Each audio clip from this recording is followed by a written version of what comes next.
Alright, just as things couldn't get crazier, Jon Jones pulled out of UFC 295 due to a pec injury. We're gonna get into that in a little bit. And yeah, the main event is now completely off. Stipe is not on the card, but now the new main event was the co-main event, which is Alex Pereira and Yuri Prochazka, which, don't get me wrong, is an amazing fight. However, I think a lot of us are disappointed, including especially me, but we're gonna get into that later. And the co-main event now is going to be an interim title fight between two heavyweight prospects, Tom Aspinall and Sergei Pavlovich. Now, both guys deserve the title shot, absolutely. Both guys have really good performances. Well, maybe not Tom Aspinall, because he did just beat Marcin Tybura a couple months ago, and then, you know, obviously towards ACL against Curtis Blades. But Sergei Pavlovich definitely deserved a title shot. I mean, he just knocked out Curtis Blades, and I'm excited because that is an interesting matchup, but of course, I think that we're all still disappointed about Jon Jones. However, I have seen people say that this is a better card than with Jon Jones and Stipe, and to those people, I ask, why do you want to be so different?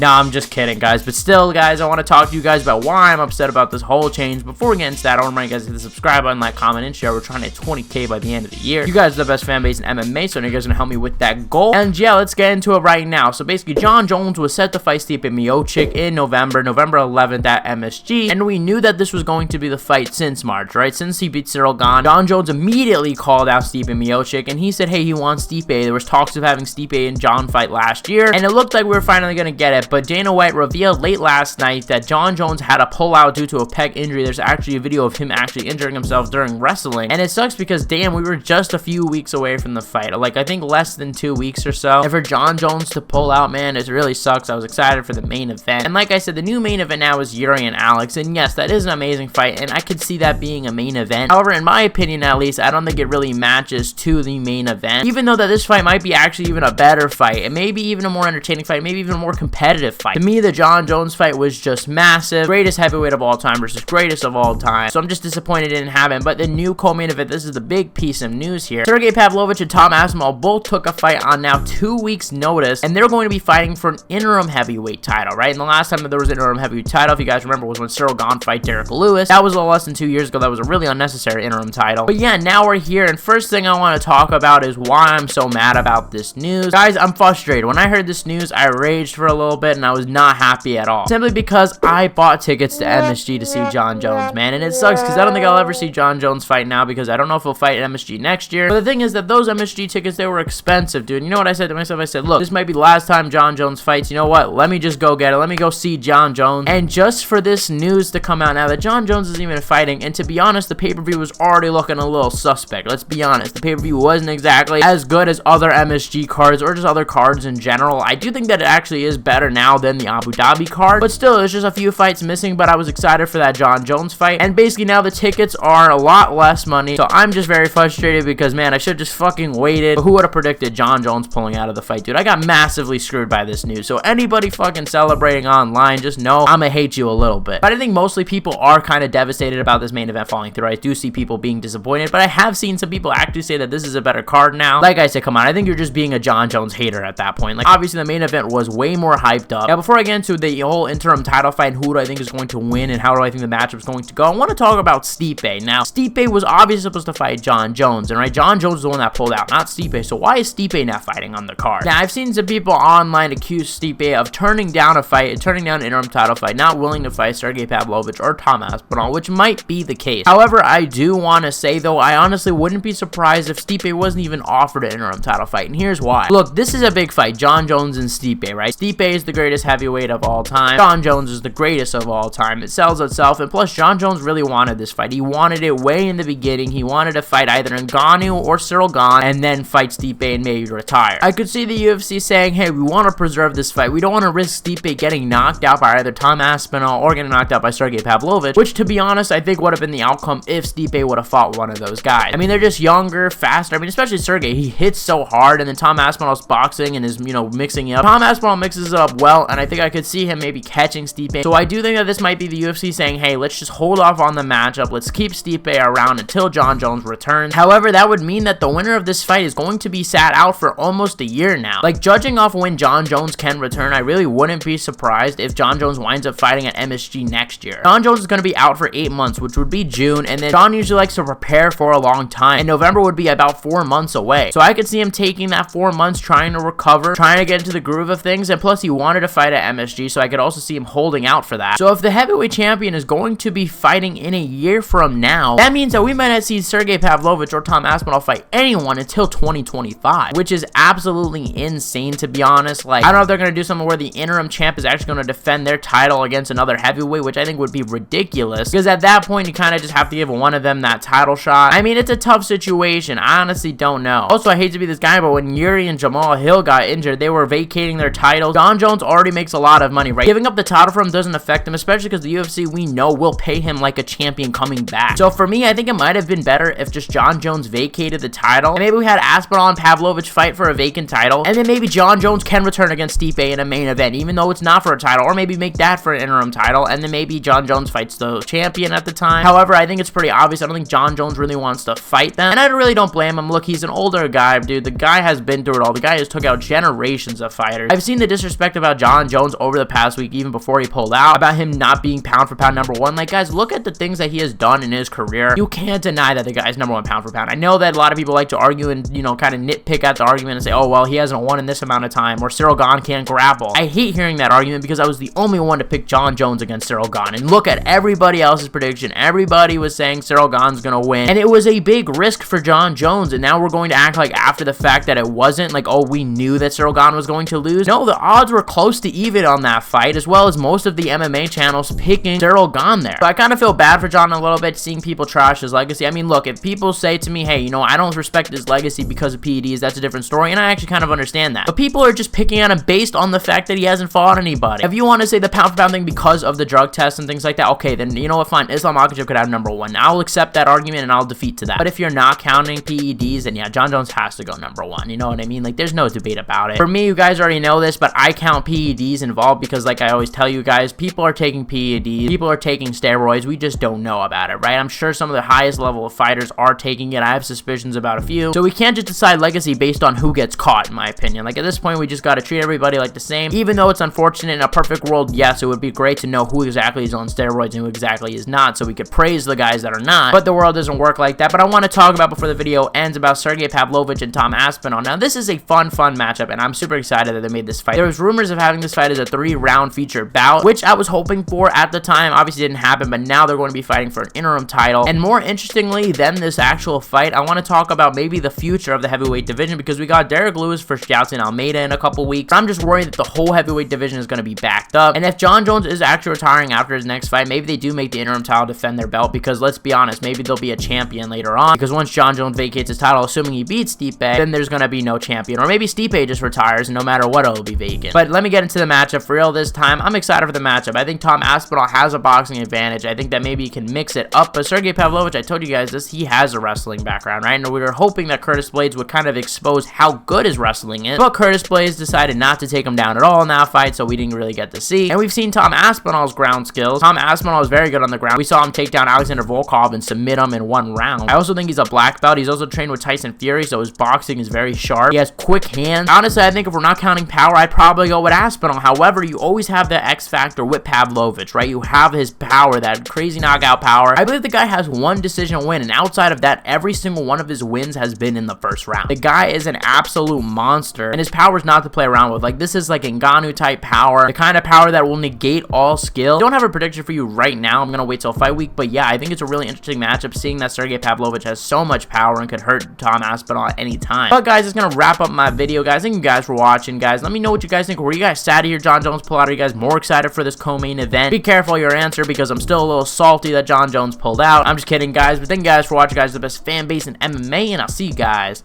in the next one.